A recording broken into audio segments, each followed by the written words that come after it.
Have you ever had anyone test to see if you were faking an allergy? When I was 14, I had a peanut allergy that could literally kill me. Like even the tiniest bit of peanut dust could send me straight to the hospital.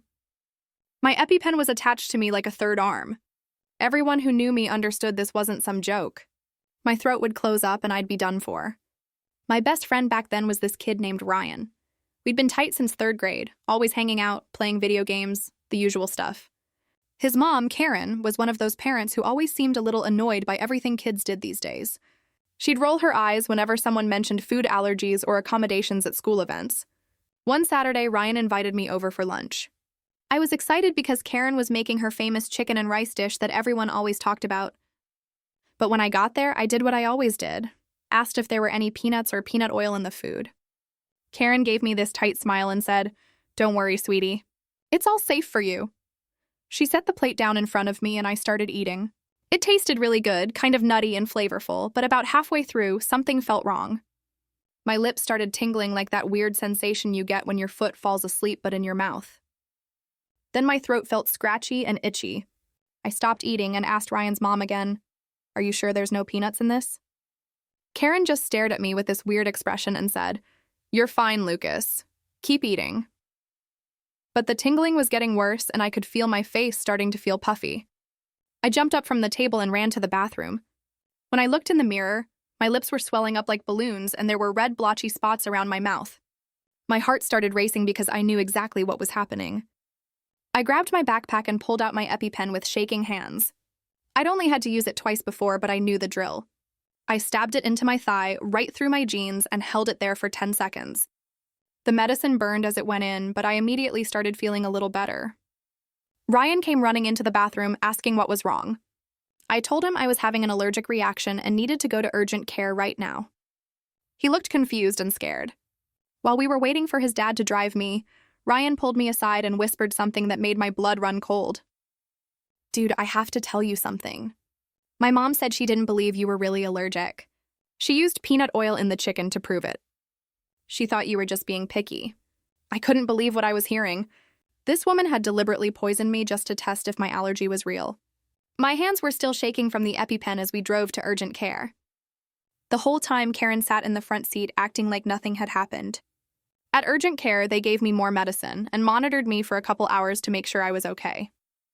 When my dad showed up, he was furious. He asked Karen point blank why she'd put peanut oil in food she knew I couldn't eat. Her excuse was even worse than I expected. I thought kids these days just say they're allergic because they're picky eaters. I was trying to show him he'd be fine. Most of these allergies aren't even real. My dad went completely ballistic. He told her she could have killed me and that what she did was basically attempted murder. Karen tried to backtrack and say she didn't know it was that serious, but my dad wasn't having it. The next week, my parents reported her to the school board because Karen volunteered in the cafeteria sometimes. They permanently banned her from volunteering anywhere near food. Word got around the neighborhood pretty quickly about what happened, and most of the other parents stopped letting their kids go over to Ryan's house. Ryan and I stayed friends, but things were never really the same after that.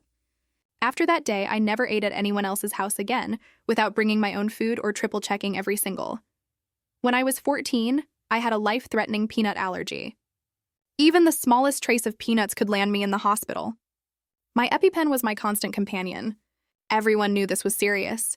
My best friend Ryan's mom, Karen, however, didn't believe allergies were real. She was skeptical and often dismissive when anyone mentioned accommodations for allergies. One Saturday, Ryan invited me over for lunch. Karen assured me the food was safe, but halfway through eating her famous chicken and rice, I felt that terrifying tingling on my lips and throat. I had a full allergic reaction. My lips swelled, my throat tightened. I bolted to the bathroom, injected my EpiPen, and called for help. While waiting for his dad to drive me to urgent care, Ryan confessed in a whisper that his mom had deliberately used peanut oil in the dish to test whether my allergy was real. She thought I was just being picky. At urgent care, I got treatment and was monitored for hours. Later, my dad confronted Karen. She admitted she thought allergies were often fake, and believed she was proving a point. My dad called her actions attempted murder. The school banned her permanently from volunteering in cafeterias. News spread fast. Other parents stopped sending their kids to Ryan's house. Ryan and I stayed friends, but things changed.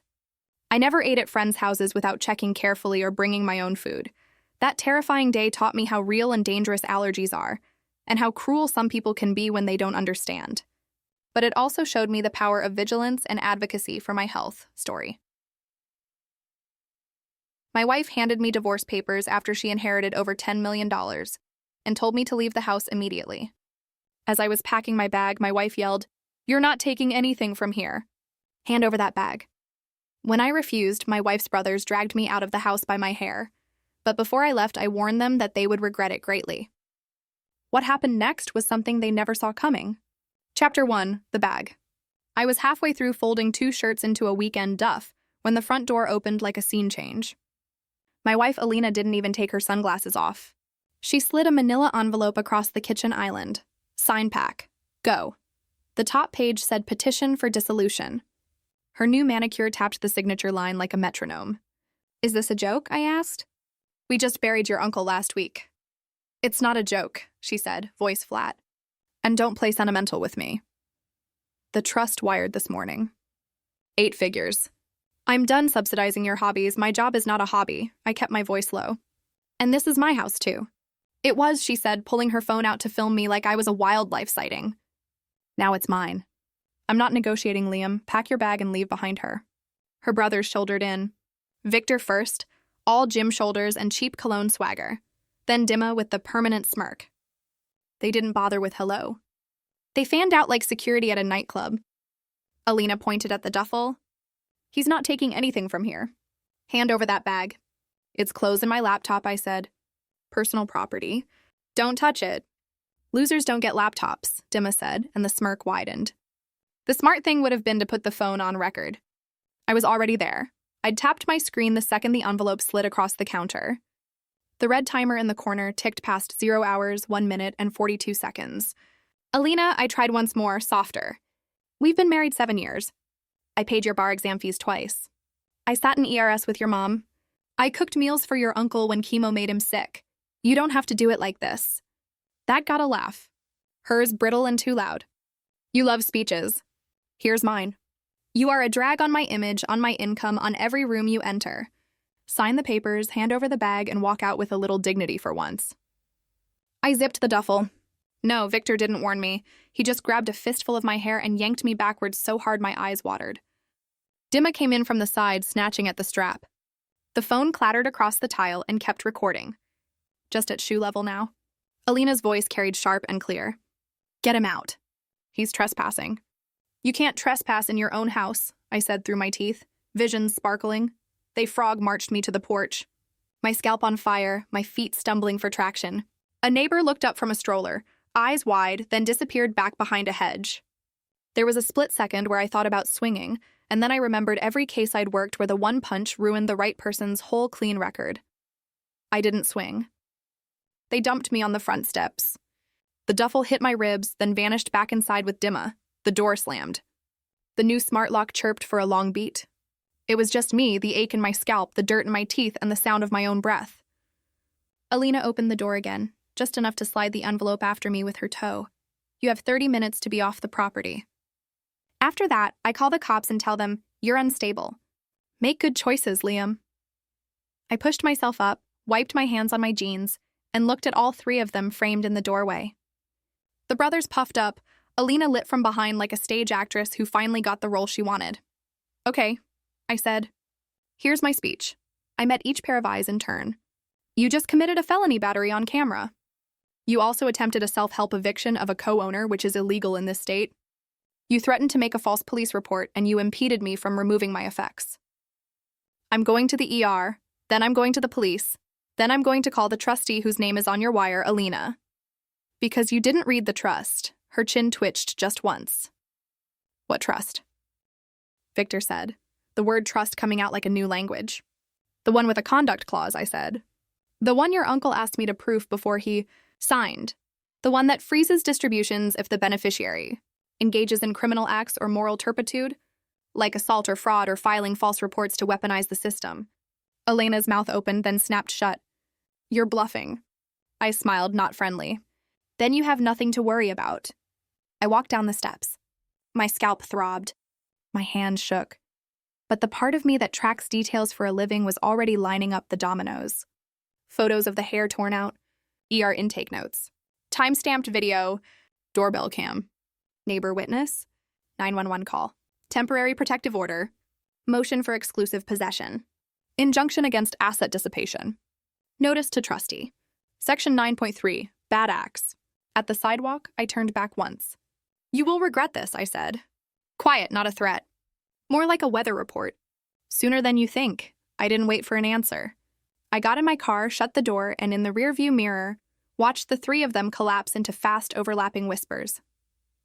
I drove to urgent care. The nurse winced when she saw my scalp and clicked her mouse fast. I held still for the photos. I asked them to note assailant, spouse's brothers, location, marital residence.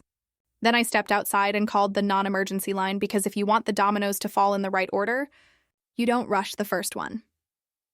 When I finally checked into a cheap hotel near the courthouse, I set the duff I didn't have beside the bed out of habit and laughed once, short and humorless. Then I opened my laptop, the one I kept at work, and drafted 3 emails. To Detective R. Alvarez.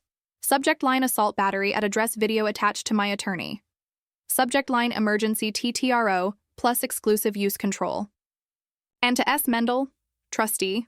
Subject line notice of potential clause 9.3 trigger, beneficiary conduct. I attached the clip in the freeze frame. Victor's fist is in my hair. Dimma's hand is on my bag and Alina is saying he's trespassing. I hit send.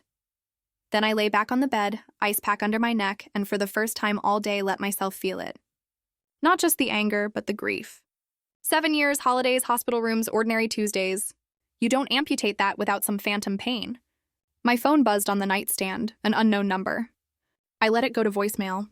The second buzz came 30 seconds later from Mendeley Trust. I didn't pick up that either. Not yet. There's a rhythm to taking your life back. Evidence first, action second. Revenge that comes dressed as consequence. Chapter 2. The fallout begins. The morning after the ER visit, I woke to a string of notifications. Emails, voicemails, missed calls, all from the same small circle of people who 24 hours ago had dragged me by the hair out of my own home. The first was from my lawyer. We've got everything we need. The video is gold. Don't speak directly to your wife or her brothers. Let me handle it. We'll file for exclusive use of the residence today. By the end of the week, the cops will be knocking on their door, not yours. The second was from Detective Alvarez. Mr. Novak, we've reviewed the footage. This is clear-cut battery. I've already dispatched a unit to interview the responding neighbor who witnessed it. Charges will be filed. Expect to hear from the DA. And the third, the most satisfying, was from Mendeley Trust. Mr. Novak, this is to acknowledge receipt of your notice regarding potential clause 9.3 trigger. The video you provided is under review. Please be advised. Disbursement of funds to Miss. Alina Novak is temporarily suspended pending investigation of misconduct. You will be contacted for further information. By noon, my phone buzzed with an unknown number. Against my better judgment, I answered. Her voice, shrill, panicked, spilled through the speaker. Liam, what did you do? The trust froze my accounts. They won't let me access a cent. Do you realize I have bills? Do you realize I have plans? I let her rant for a full 30 seconds before cutting in. Calm as glass. Remember what I said? You'd regret it sooner than you thought. This is only the start, Alina. You brought this on yourself. She tried to pivot, her tone dripping sugar. We don't have to do this. Just let's talk. I'll give you something. A settlement. Whatever you want. Save it for court, I said, and hung up.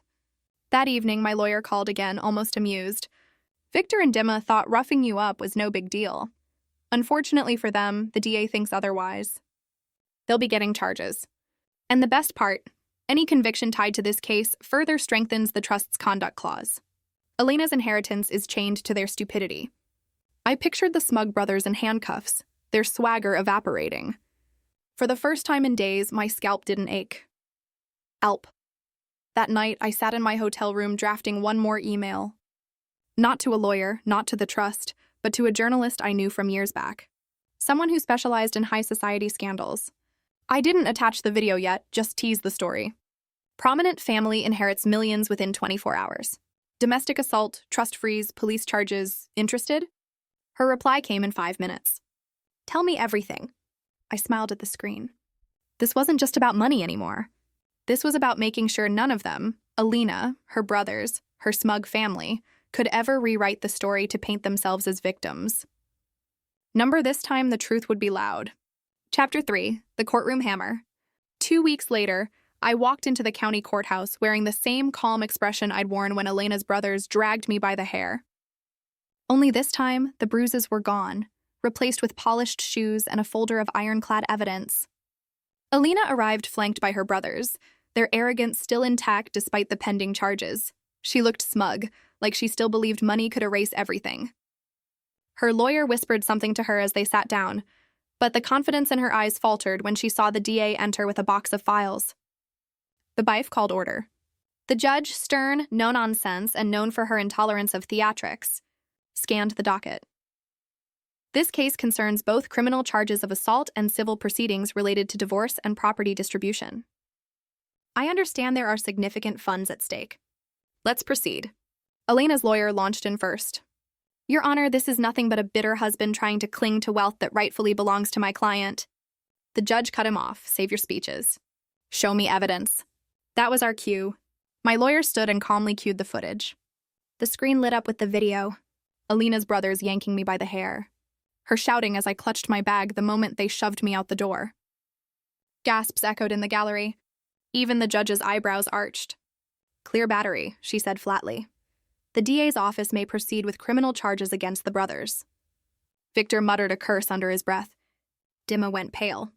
Then my lawyer handed the judge a neatly bound document. My father-in-law's trust agreement. He pointed straight to Clause 9.3. Misconduct resulting in criminal liability immediately suspends the beneficiary's access to funds pending trustee review. As the court can see, Mrs. Novak's inheritance is currently frozen. The judge flipped through the pages, nodded, then looked straight at Alina.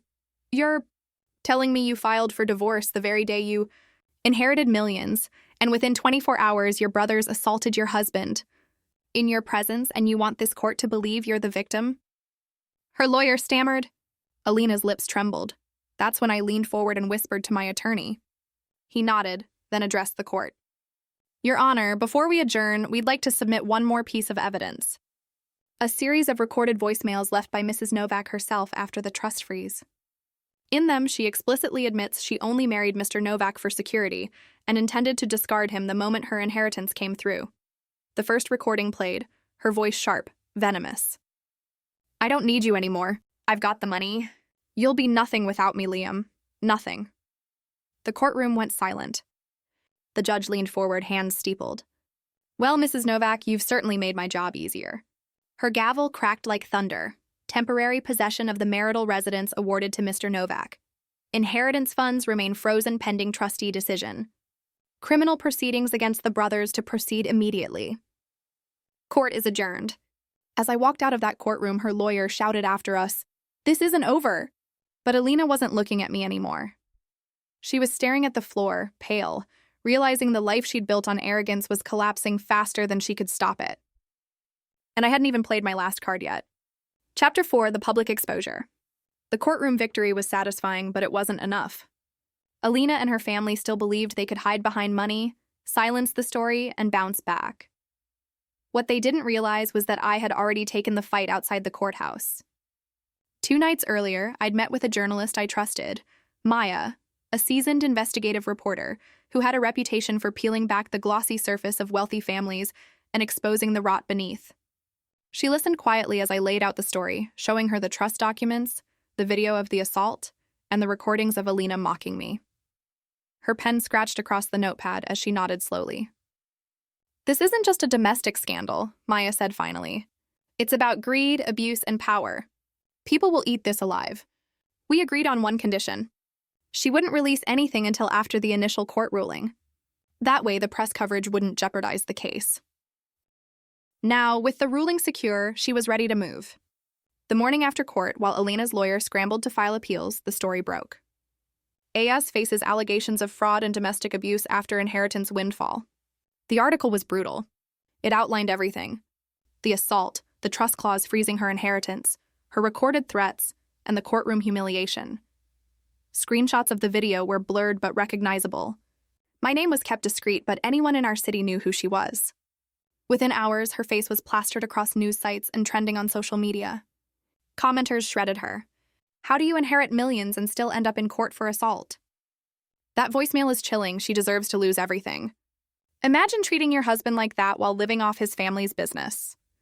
Alina's glamorous image, the socialite, the modern entrepreneur she pretended to be, evaporated overnight. By the afternoon, her employer announced she was on indefinite leave pending investigation. Brand partners dropped her. Invitations to high society events were rescinded. Even her own brothers weren't spared. Local radio shows mocked them as trust fund thugs. The DA publicly confirmed their criminal charges, and memes of them dragging me out of my own house spread online. Her mother, once smug and untouchable, tried to defend her daughter in a TV interview. But when the anchor played the voicemail clip, even she looked like she'd swallowed glass. I didn't gloat publicly. That wasn't my style. Instead, I kept quiet, focused on my work, and spent evenings with friends who actually respected me. Because revenge isn't always about shouting. I won. Sometimes it's about watching your enemies collapse under the weight of their own arrogance and making sure the world sees every crack. And the best part, the story wasn't done yet. The Trust's Board of Trustees had reached out to me privately. They wanted to discuss who was truly fit to manage the assets now that Alina had disgraced herself. Chapter 5, The Trustees' Verdict. The media storm had left Alina and her brother staggering. But the trustees' meeting was the real battlefield, the one that would decide the future of her late father's fortune. The trustees' office was a quiet, wood-paneled room with tall windows overlooking the city. 3 gay-haired men and 1 sharp-eyed woman sat across from me. They were old friends of Alina's father, people who had watched me sit through board meetings silently while he trained me in the finer points of the business world. One of them, Mr. Sterling, leaned forward. We've been reviewing the situation. The clause your wife overlooked. Section 14 of the trust makes it clear. Assets cannot be transferred to an heir who engages in criminal behavior or gross misconduct. He tapped the folder in front of him. The courts have already recognized her behavior as abuse. The press has destroyed her public credibility. That leaves us with a decision. Who should manage these assets now? For a moment, I thought they were hinting at me that I would be asked to step in as a caretaker. But then Miss Carter, the trustee with eyes like ice, slid a document across the table. We've also reviewed your history with the company and the years you worked under her father. He respected you. We all did. And now, with your ex-wife disgraced, you are the most stable candidate left. I opened the folder. It was an appointment contract. They weren't just freezing her inheritance. They were handing me operational control of the real estate empire, assets worth over $200 million. By the time Alina heard, the decision had already been made public in a formal press release. She stormed into the trustees' building 2 hours later, cameras following her, shouting that it was all a conspiracy. Her brothers tried to muscle their way past security, but the sight of them in court-ordered ankle monitors made the reporters laugh harder. When she finally reached the boardroom, she pointed at me, shaking with fury. You stole this from me. I stood calmly, the press recording every word. No, Alina. You threw it away the day you thought money made you untouchable. Her face twisted, her screams echoing down the marble halls. While I quietly walked out to the waiting cameras, the new CEO of the empire she had thought she owned. That night, as I looked out over the city from the penthouse she once bragged about, I felt no triumph, just clarity, greed, arrogance, cruelty. They had taken everything from her. All I had done was hold up the mirror and let the world see, and the world had judged her more harshly than I ever could. Epilogue. The final curtain months passed. The scandal that had once consumed headlines faded into memory. But not for Alina. Her criminal record barred her from corporate work. Former friends avoided her like a virus. Her brothers, bitter and broke after serving jail time, cut her off entirely. The mansion she once paraded on social media was foreclosed. She ended up living in a cramped apartment far from the city, occasionally spotted at discount stores by those who remembered the A's who lost everything. The same people who once toasted to her good fortune now whispered about her fall like a cautionary tale. Meanwhile, I had quietly rebuilt. Running the real estate empire wasn't just about money. It was about honor. I created scholarships in her father's name, supported community housing projects, and hired people her family had once turned away. Most importantly, my children thrived. No more shouting matches, no more fear of being used as pawns. They grew up in a home where peace wasn't a luxury. It was the foundation, One evening, my daughter asked me, "Dad, why don't you ever talk about Mom anymore?" I smiled gently. Because some stories don't deserve to be told twice. The last time I saw Alina was at a charity gala I hosted. She wasn't invited, of course, but she lingered outside, staring in through the glass windows at the life she had thrown away. She looked at me, her eyes hollow, lips trembling as if begging for recognition. I simply turned back to my children and raised a toast. Alina had wanted wealth, power, and freedom. Instead, she was left with silence, shame, and regret. And me, I had everything she could never buy. Respect, family, and peace. Was this revenge perfectly justified?